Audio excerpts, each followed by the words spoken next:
Hello, everybody. Welcome to Arganian's Puzzle Box. My name is Alex, and I've just created this channel, this YouTube channel in hopes to learn and help others learn, how to do 3D asset creation and texturing and so on. I've just recently started using Substance Alchemist. I find it to be an amazing program, and for some reason, there doesn't seem to be a lot of content out there. So I was really just interested in developing more content for it and learn a lot of things along the way. I would say, it's very surprising that there's not a lot on YouTube or even in forums and such. I mean, just not as much as you could see you'd find about Substance Painter or Substance Designer. So Substance Alchemist is an application that you can use to create textures for Substance Painter or for any other 3D kit that you might be using. It's very powerful, procedural. It's got, I would say, as I said, endless possibilities. I believe Substance Alchemist is, well, it's very much the same as the Quixel Mixer, but it has a few twists to it. I haven't used Quixel Mixer that much either, but again, a very powerful tool. So this is basically this is the welcome screen when you start Substance Alchemist. We'll go through a few things like what some of the interface menus do and some of the settings that it has. And what I would like to also do is play around and create the basic ground texture with some leaves on top of it, maybe like a mud layer, just for a forest type environment. Oh, by the way, you can get Substance Alchemist for 30 days as a free trial from substance3d.com. Right, so this is the first thing you'll see when you open Substance Alchemist. We can create a new project or we can open an existing one. I'll just open the one that I've got here. Basically, once you open a project or you create a new one, this is what shows up this is the interface that shows up. You've got four main tabs: Explore, Inspire, Create, and Manage. Most of your time will be spent in the Create tab. The Explore tab is where you can see the materials that you've created or materials that you have in the library and so on. You can use this to import materials in, or you can use it to change basic parameters about your materials, which is it's quite a useful thing. As I said, it's an Explore tab for your materials. So right now, these are the starting materials that comes with Substance Alchemist. You can add more. You can add folders of materials. You can increase the size of materials in here for as much as you want. There's down here at the bottom. There is a panel where you've got your folders for the project. So we're on Project Test 2. I've got two folders created. We're not going to open any of these materials at this no point. We're going to start one from scratch. I have been playing around with the software. I'm by no means a professional in it, but there are quite a few things that I've learned. So one of the things that I struggled with at the beginning was to find out how to add certain props and such on the textures. And I did see something like that happening on YouTube. And basically what happens is, where you've got the base materials up here in the interface, there are these three dots. If you click them, it will close the base materials, and you can then select generators. And these are generators of things such as leaves or conifers or branches and such. So you can import more materials in here and have more generators like that. Basically, what this means is that they're not going to fill the entire plane of the texture with something. They do have just the shape of the object you're importing. So, for example, a leaf, and then you can multiply that and spread it around the texture to make it look more realistic. Some of the other parts of the interface. You've got, so this first tab is the resource tab where you can see your materials. This is available in any screen that you go, in any tab that you go from these four. And the second one, which again is available in every tab that you go, is the viewer settings. The viewer settings allows you to control things such as the resolution, which unless you have a very beefy computer, I wouldn't put this on 4K. You could do 2K, you can do 1K. For the purpose of this video, we'll keep it at 1K. But if you put it to 4K and your stack of layers start to grow, it will take forever for it to render, and it will take forever for it to give you the result, and you might experience crashing. As I said, unless you have a very beefy computer. So we'll leave this as 1K for now. The next setting is tiling, which allows you to tile the texture as you want. We'll work with this later on, but it's exactly what it sounds like. You tile the texture to have more detail in it or have less. And again, you can do this. It's got quite big sliders on it. The next tab is the mesh tab. So I do have a mesh open at the minute, which is a plane, and you can see it here. I can select a cube, I can select a rounded cube, cylinder, you get the idea, rounded cylinder, and so on. Well, for the purpose of this video, we'll keep it as plane. The environment is where you can select the environment in which you want your mesh to be.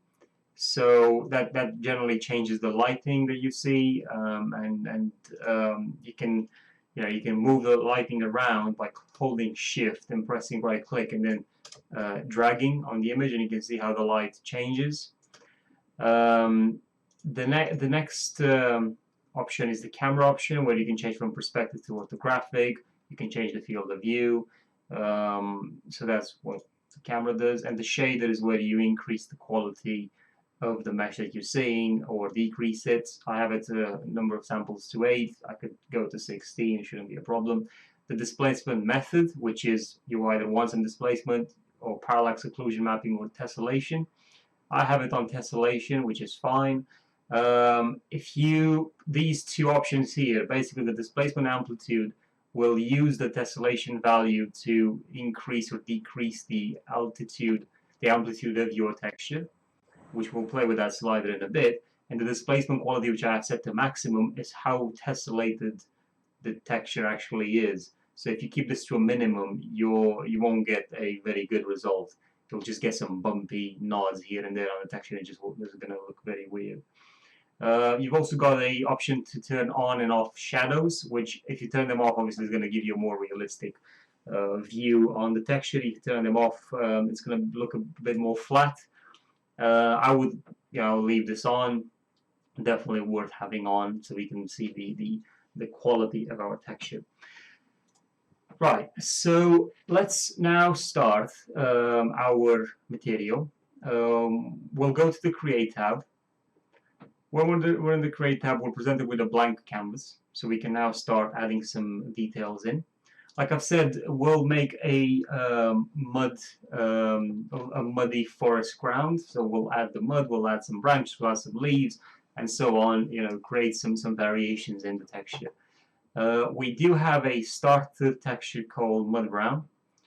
Starter material. We'll drag that in. We'll drag it on top of this plane, and that will load the mud brown. Now you can see it in here as I get closer to it. It's got a bit of bumpiness in it. So what we can do, if we can go, is we've got 4 buttons down here which act as a shortcut to the other menu that we were in the viewer settings menu. So it acts as a shortcut. We can the first button is the camera, which you can change the field of view. The second one is the displacement.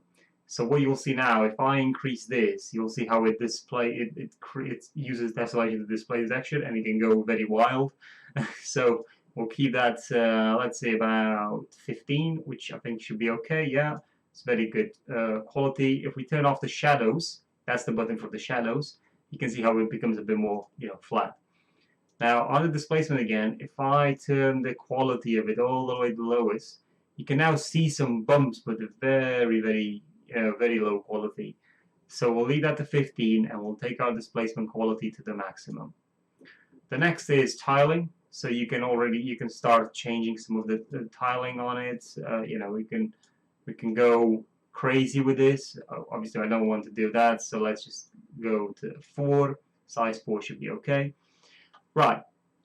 So the first thing that we need to do is we want to play with the height parameters of the mud itself, because this is going to be our foundation. You don't want the mud to be sticking out in every aspect of the texture. You may want to cover it up a bit with some other parts, other things. So what we'll do is, on the right side, we've got options for the mud brown. You can see the mud brown loaded into our layer stack, and these are the basic parameters for it.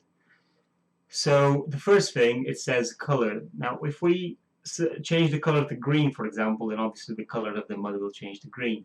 But let's cancel that.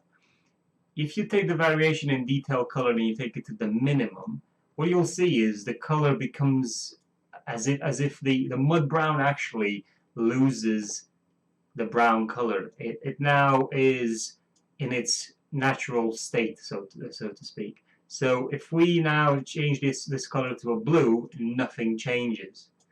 But if we increase the slider, you'll see how it turns blue. This is to add more variation to the color. So basically, what we'll do is we will add this color, and we'll increase the variation a bit. Not a lot. Let's just leave it at that level. The next one, we've got dirt roughness, where you can just increase the roughness of the texture or decrease it.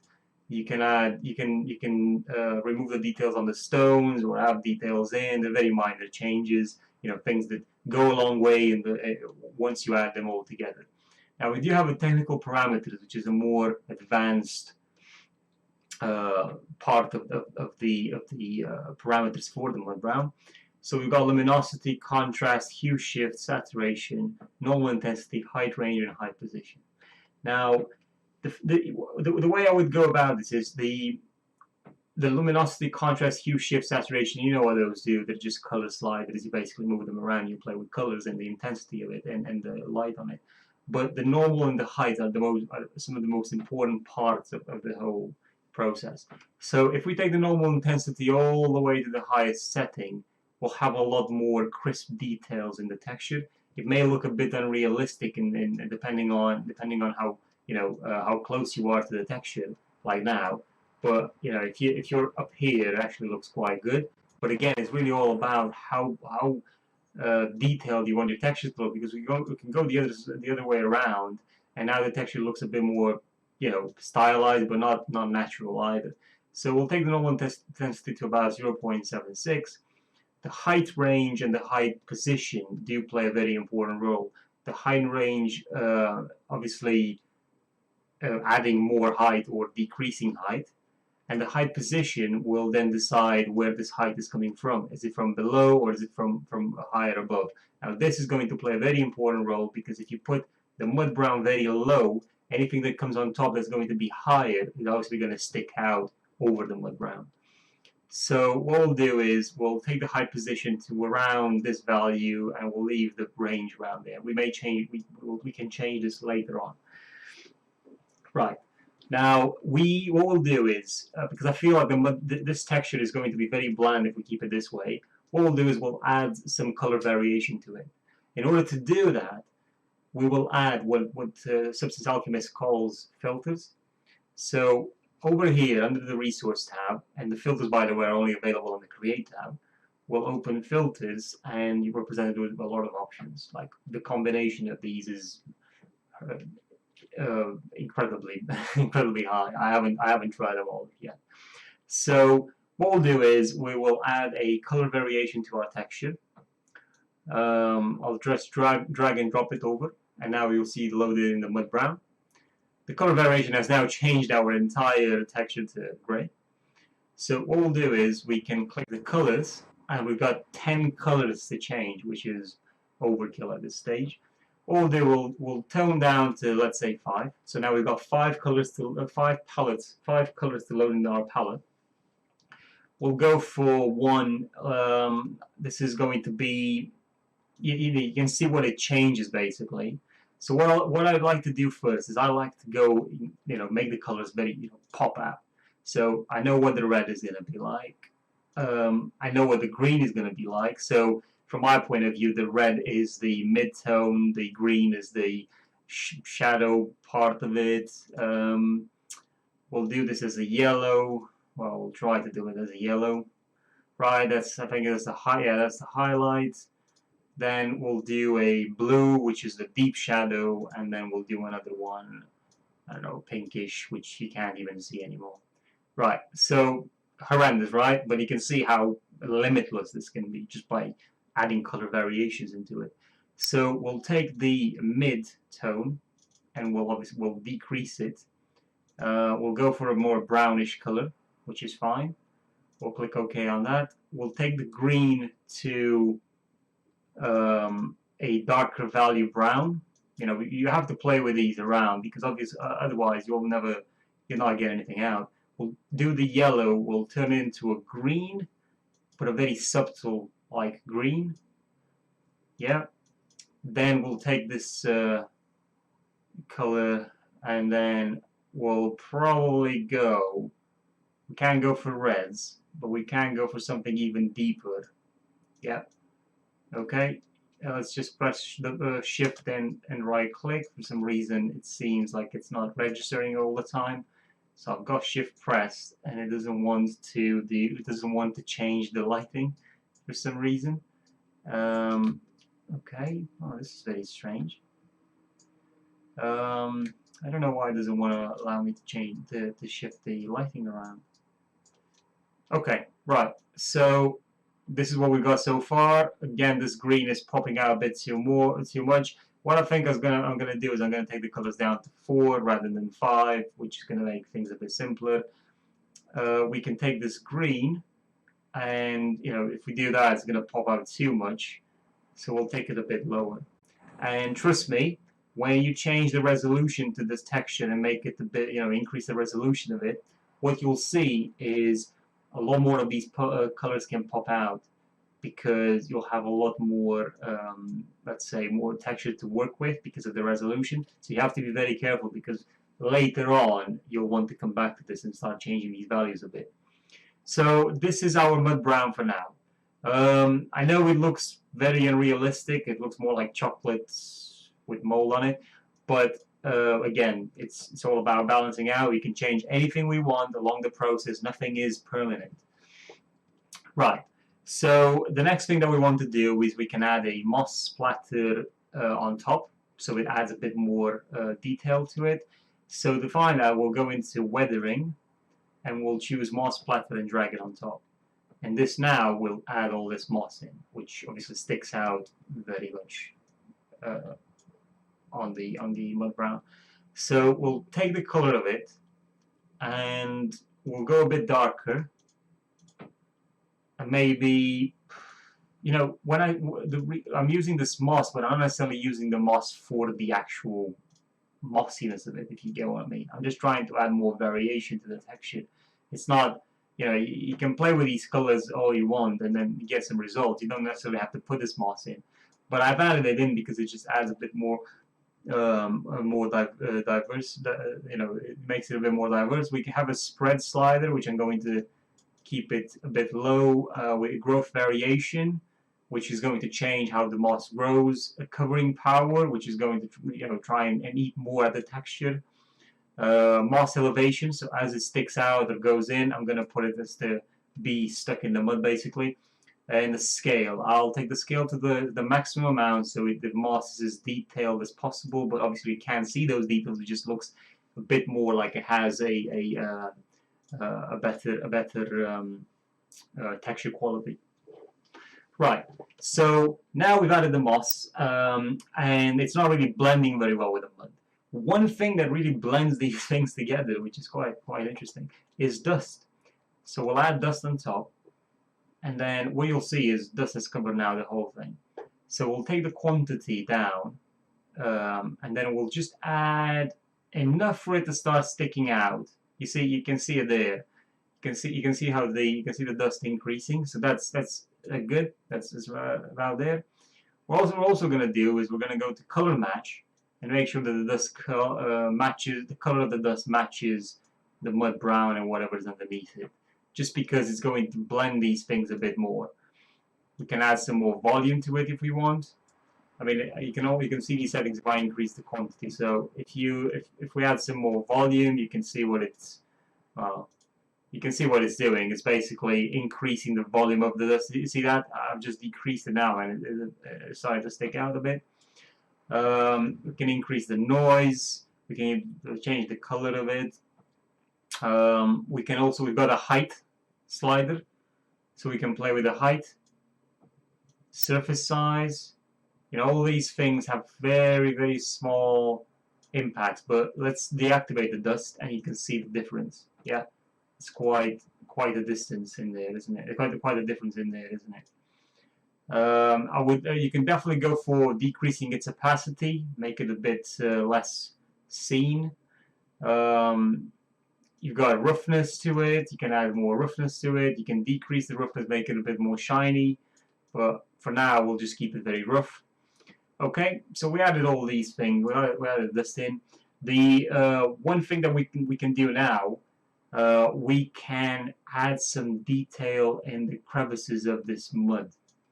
So what we'll do is we'll go to the resource tab to see the materials again, and we'll pick a raw slate and throw it on top. And now this raw slate is going to cover everything. What we can do is we can go to the technical parameters of the raw slate and go to the height position, take it down. You see that? You see now how the mud sticks out? And we'll just leave it right about there. We can increase the range. Won't do much here. You know, the range can only go as far as what the position is. So you've got it sticking out, but it's obviously very much different from the mud brown. I've just increased it a bit more. So what we can do, we can go to the blend mode, which is the second, which is this option right here. And we've got a bottom material color match. We increase the slider and then the raw slate, you see how it changes the color to the mud brown. So now they're pretty much unified. We've got some more advanced parameters that we can work with, but they don't really do a lot in here in this particular case. We've got a scale for it. The offset, which basically will lift it again or leave it into the ground. The contrast between the mud and this material that we've added, the raw slate. So I think we can probably leave it around there. Oh, sorry, no, that's way too much. Around there, we can work with the blend opacity, which then brings the mud brown a bit higher up. Again, it's all dependent on what you're looking for, what sort of result you're looking for. Okay, so now we have the raw slate, and at this point you may, we don't have the issue yet, but you may see an issue sometimes where the bumpiness disappears and you have some crosses going around the texture. If you see that, all you have to do is deactivate the moss splatter and reactivate it again. We can resolve this later. I do want to show some very interesting effects if you add some more filters to this. So go back to the filters tab, and in the weathering section, we've got snow. So if we put snow on top, what you'll see now is we've got a snowy field. I can decrease the fresh snow, and then you see how realistic that can look. Let's increase the fresh snow and add, increase the melted snow. That's very nice. We can add build up. So basically, the snow thickness, so to speak, smoothness. We can work with. So very, very powerful tool. Just by throwing in something in there, you now have snow. So what we'll do is we'll delete the snow and we'll add water. So now I've added water, you can see again how this has changed completely the whole environment. So I can take the water levels down and I can take them high. And here is the problem that I was telling you about. You see that? You see these canals that have now formed in here? This is not how the texture looks like. So this is because of a bug, I believe, a glitch between the water and the moss splatter. So if I go and deactivate the moss splatter now and reactivate it, see, everything is now okay. The texture is okay again. If I change any parameter to the water, it will mess up the texture again. So let's delete water for now, and we're back to our own, texture, what we had before. What we can do is we can add a generator for some stone, some gravel. So we've got a generator in our filter tabs called gravel generator. We'll drag that in, and now we've got a lot of gravel in it. Obviously this is a 1K, so if we were at 2K or 4K, it would look a lot better. So at 1K, this is our gravel. This is a lot, basically filling the whole thing. So we'll put the quantity a lot lower, somewhere around there. We'll give the stone size to be its maximum size. And we've got a stone size variation, which then will add more pebbles, the smaller pebbles and bigger pebbles in there. We can increase that to the maximum or leave it. The lower you go, the more, the less variation you're going to have in your stones. So we'll put that to the maximum. I think it should look okay with the maximum value on this gravel. You can increase the roundness of the stone or decrease it. You can do all sorts of things. You can do a color match, height and depth of the stone. Adding more height depth will make them look more realistic. Surface size, which to be honest, I don't really know what it does in this situation. Stone elevation, randomness. So are the stones going to be higher or lower depending on a random algorithm? Now, for the gravel generator, you could drag it down on top of the color variation, which then will do this. Basically, it combines the stones with other textures, or you can take it even further down and then it disappears completely. So you have to be very careful where you're going to put your materials or generators. If we put it on top of splatter, it's still covered by dust, so you can see it's got a bit more, a nicer effect in there because now dust affects the stones. So it's really based on your preference. What do you want to do? It's very important where you put these. I've now put it on top of the dust. It's right below the raw slate. I think I'm going to leave it there for now. They're sticking out, but you can clearly see them. We'll see in the future how it looks like. Right. So what we want to do now is we want to add some leaves, some branches, some other elements as well. Maybe it's a custom element. I'll do that in a bit. So we will add this the splatter generator. So once I throw the splatter generator in, it already does a few things. If I deactivate it, you can see how there's been a change in our texture. And that's because splatter has its own parameters like shape, height, and so on. So it affects quite a few things. One of the things that you need to do with splatter is have a look at the material input is how many times each material that you input in the splatter, so in these inputs in here, how many times is the splatter going to put those materials into the scene. The grid size, how small or big the grid of all these materials is going to be. If the materials are too big and the grid size is too big, you won't see all the materials because they're probably off the canvas. And the ambient occlusion height depth is going to help with making this texture look more occluded, which I think is quite nice actually. Right now it's very occluded, so I like that. It just creates a, oh right, look, now it's the light can change, so you can see how powerful this is. Right, okay. So for the splatter, let's go into our materials again. We'll open the generators and we'll throw in some European leaves, autumn leaves. So now those leaves are being loaded, and you can probably see them somewhere. Oh, I can't seem to find them, which is very strange. Anyway, I think it's because of oh yeah, there it is one, but they're very small, so we're going to have to change that and really bring them into the scene. So I'm clicking the European forest leaves, and I will go to their, sorry, I'll click the splatter and I'll go to the shape, and I'll increase the scale so we can see them. So these are our leaves. The height information is really deforming them, so that's not good. We're going to have to change that. What we'll do is we will increase the grid size, which is then going to add more leaves into the scene. And then we'll go to the height of the leaves themselves in the parameter for the leaves, and we'll do the height position. We'll take that down and oh, there you go. Sorry about that, guys. It just some Substance Alchemist has crashed on me. This can sometimes happen, especially if you move very quickly through the layers. I know the application is out of the beta version at the minute, but it's still not stable enough. I think the future updates will come to fix this. Right, so I've put the scene back together almost as close as it was before. So right now we're going to go into filters again and add our splatter generator filter in. So with the splatter in, we can go to the ambient occlusion height and increase that a bit so we can add a bit more occlusion to our texture.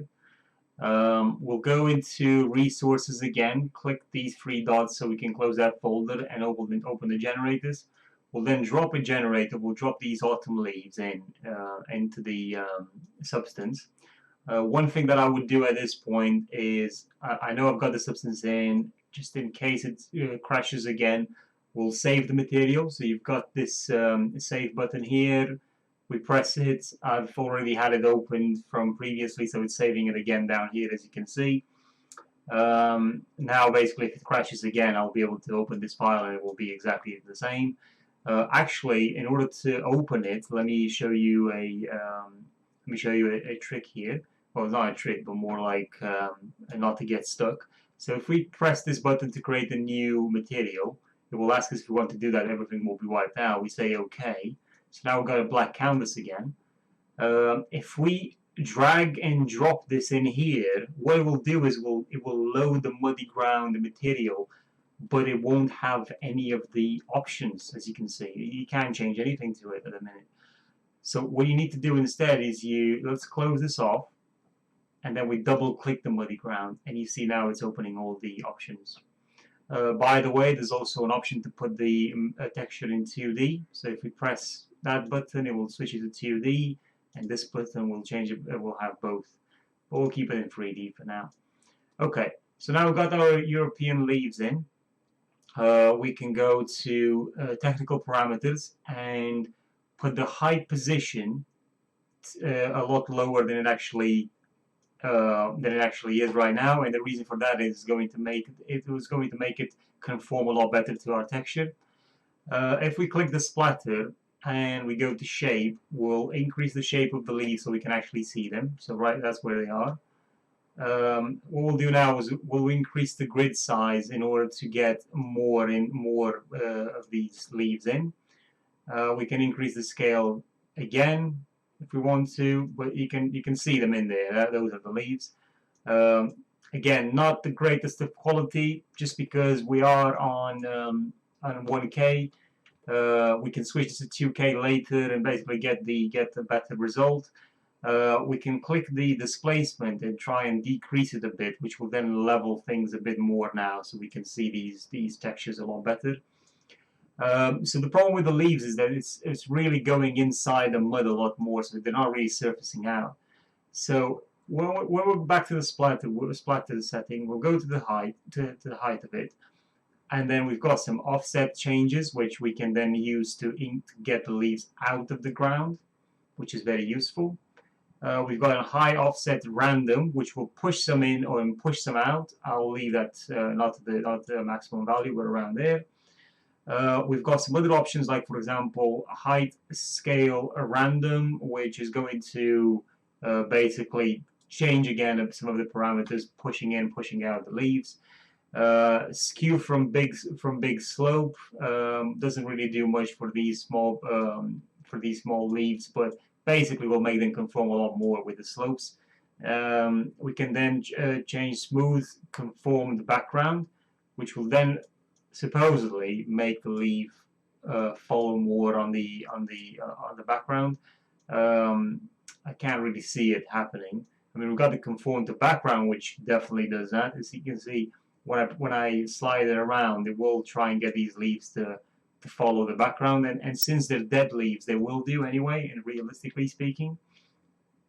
We've got another option for normal, for normals and such. These are options that you can play around with to basically get the result that you want. You know, it's endless possibilities again in here. One other thing that I would do now is I will go again to filters, and I would add something like a dirt on top. So you take the dirt and you put it on top of these leaves in here in input 1, and then we'll add some dirt to the leaves. You can increase the quantity of the dirt. You can see it there. You know, it just adds a bit more variation to it, and you can change the color of the dirt as well. I don't know. I just went with a very bright green and very bright yellow. Um, that's strange. Doesn't seem to be. I think the changes are so minor, so is minor. You can see them in there, but they're so minor you can barely tell. Right. Okay, so we've added some dirt on top. Again, it's the same input, so that means that this dirt only applies to this texture and nothing else. It's very important to do that. Right. Let's add some more variation to our texture. We've got a lot of rocks in here. We might need to decrease some of the rocks, but let's add some branches. So we can, for example, go here and select wood twig generators. We'll add that into the input too. And that's them there. They look a bit odd because of the height map information. So we've got the twigs selected. We'll go into technical parameters, and again, you may want to play a bit with the height map, with the height range. Get these twigs to follow more, to conform more. I mean, they're conforming pretty well, but that's also a problem. This is why this splatter is affecting these twigs so much, because we've changed the conformity on the splatter in the height information conform to background. We changed that so much that it's basically we play with these settings for the leaves that it basically makes the twigs not look so okay because of it. So what you can do, you can add another setting for the splatter, another splatter setting. And basically, what will that do? You can add the twigs in there, so you can change them. I wouldn't recommend putting the lead and the twigs in the same space, but for this purpose only, let's just do that. It's not really a problem. Right, so we've got some twigs in. We can then add some more logs or whatever these will be. Let's have a look. Right, okay, so we've got quite a lot of logs in here. I mean, there's a lot of timber that we've got. We do have a pattern selection, which we can change, and then we'll change the pattern of the logs. Again, we can play with these, maybe something like that.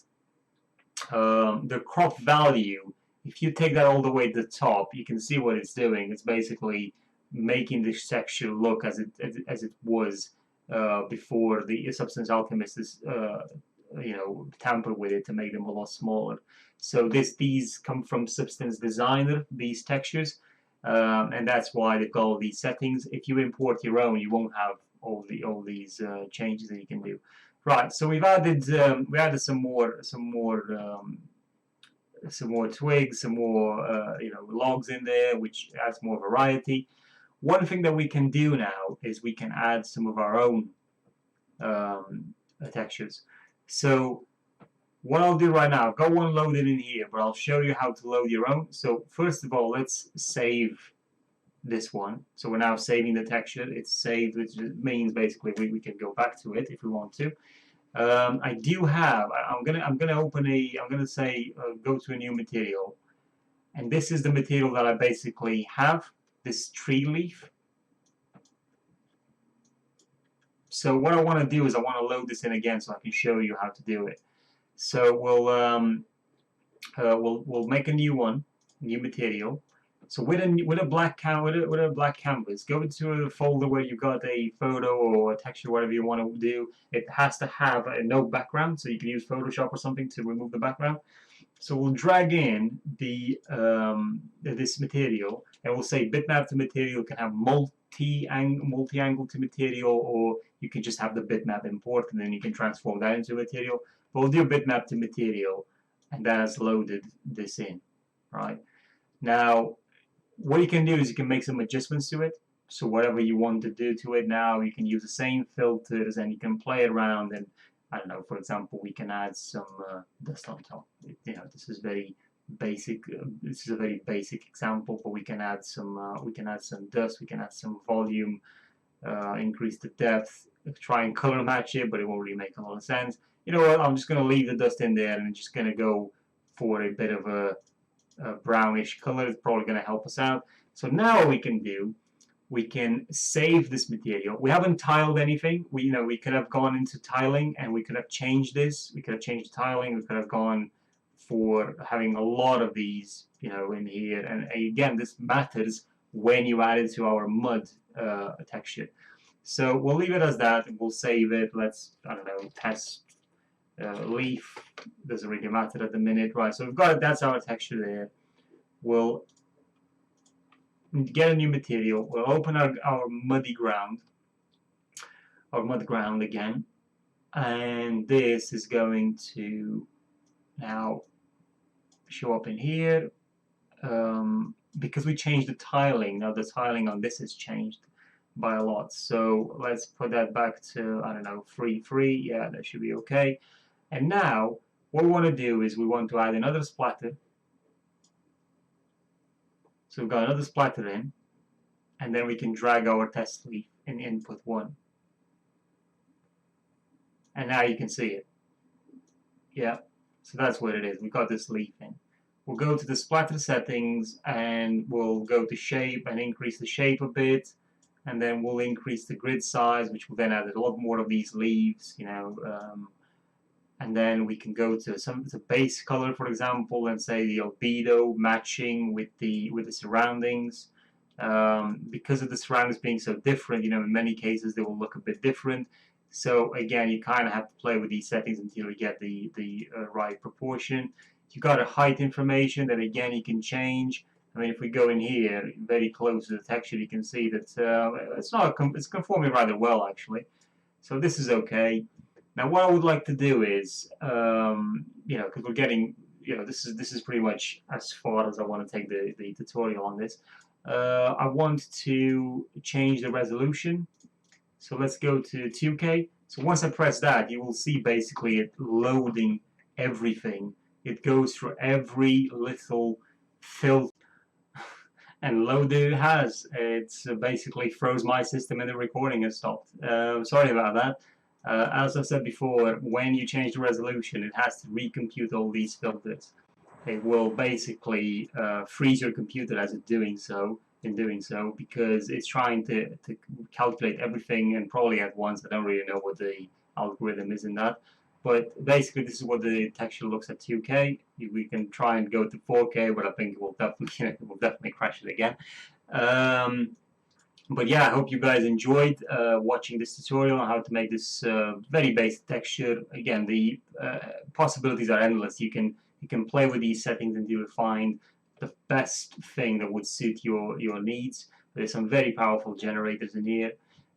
We can change this now to sphere, so you can see the material a lot better, and we can go and increase the displacement. So that's our material finished off. Thank you guys for watching. I hope you've enjoyed. Like and subscribe if you want, and I'll see you in the next video, as I'll be making more on Substance Alchemist, Substance Painter, Designer, and also videos on 3ds Max. So thank you guys for watching, and have a good day going forward.